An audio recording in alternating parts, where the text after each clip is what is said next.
السلام عليكم. لا تنسوا الاعجاب بالفيديو والاشتراك في القناة تشجيعا لنا لنستمر بنشر المزيد إن شاء الله. السلام عليكم ورحمة الله وبركاته. اتخذ جمال بن ماضي المدير الفني لمنتخب الجزائر قرارا عاجلا قبل مواجهة بوركينا فاسو في الجولة الثانية من دور مجموعات كأس إفريقيا 2023، حيث أوضحت التقارير الصحفية الجزائرية اليوم أن جمال بن ماضي اتخذ قرارا مثيرا في التشكيل الأساسي لمحاربي الصحراء بعد السقوط بالتعادل أمام أنجولا ولعدم تكرار الأمر أمام بوركينا فاسو.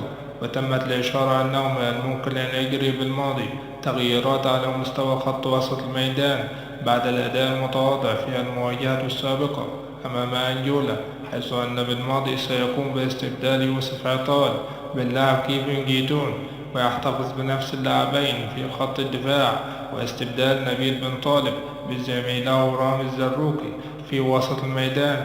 ويجدد المدرب ثقته في الثنائي يوسف بلايلي ومحرز لاعبا الجناح الأيسر والأيمن، بالإضافة لبغداد بونياح لقيادة خط هجوم الخضر أمام منتخب بوركينا فاسو.